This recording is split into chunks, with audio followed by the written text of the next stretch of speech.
آج ہم تعزیرات پاکستان کا جو سیکشن ہے 499 اور سیکشن 500 اس کو کریں گے ڈیفامیشن. ڈیفامیشن کا مطلب ہوتا ہے حد عزت.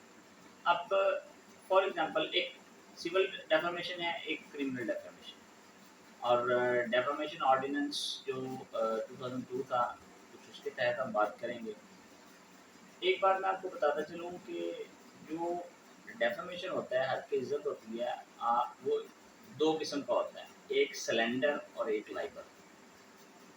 جو ڈیفامیشن آرڈیننس 2002 ہے اس کے تحت جو سلینڈر ہے اس کی ڈیفینیشن یہ ہے کہ آپ کسی کو اورلی کوئی کچھ کہتے ہیں، کوئی بات کہہ دیتے ہیں، کوئی گالی نکال دیتے ہیں، یا اس کی ایسے الفاظ جس سے اس کی عزت میں فرق آئے اور اس کے گواہ موجود ہوں، تو آپ جا کے کورٹ میں کیس دائر کر سکتے ہیں، اپلیکیشن دے سکتے ہیں. دوسرا لائبل ہوتا ہے کہ written documentary. For example social media پر آپ کے خلاف کسی نے پوسٹ لگا دی یا آپ کے خلاف جس سے آپ کی عزت کو نقصان پہنچا، آپ کی پرسنالٹی کو نقصان پہنچا، آپ کے خلاف کوئی ایسا لگا دیا، تو آپ نے ثبوت اکٹھے کیے اور آپ ایک اپلیکیشن لکھتے ہیں اور مجسٹریٹ کو دیتے ہیں ود ایویڈنس، تو اس پہ پھر متعلقہ کارروائی ہوتی ہے اور ڈیفامیشن کے سیکشن 500 کے تحت کارروائی کی جاتی ہے. یہ کرمنل ڈیفامیشن ہے. آئیے دیکھتے ہیں کرمنل ڈیفامیشن میں یہ کیا ہے. اور دوسرا جو سول ڈیفامیشن ہے اس کو ہم ویسے تھوڑا سا ڈسکس کر لیتے ہیں، کیونکہ ابھی ہم پی پی سی کر رہے ہیں، سی پی سی نہیں کر رہے. تو اس کا طریقہ کار یہ ہوتا ہے کہ آپ کورٹ میں جو ہے وہ ایک حق کے عزت کا دعویٰ دائر کرتے ہیں. وہ سال 6 مہینے چلتا ہے، لانگ ٹرم بھی لیتا ہے. لیکن کرمنل جو ڈیفامیشن ہے اس کا فوری حل ہے.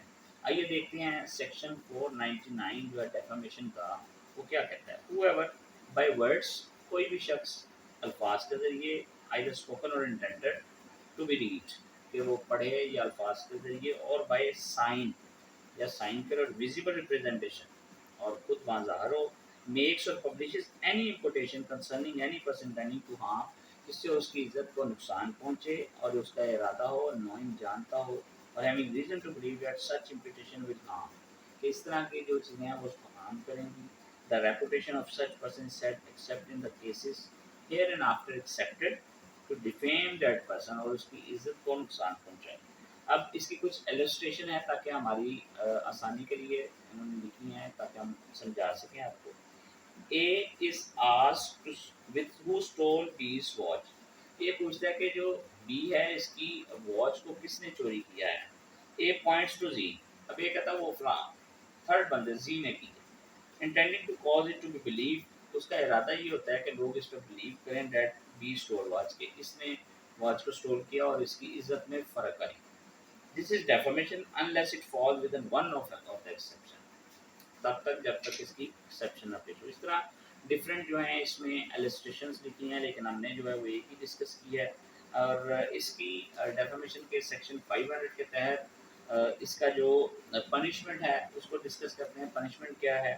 whoever defames another، دوسرے کو حد کے عزت کا نشانہ بنائے، shall be punished with simple imprisonment، اس کی سادہ سی سزا ہے for a term which may extend to 2 years or fine with both، 2 سال اس کی سزا ہے یا فائن ہے یا دونوں بھی دیے جا سکتے ہیں.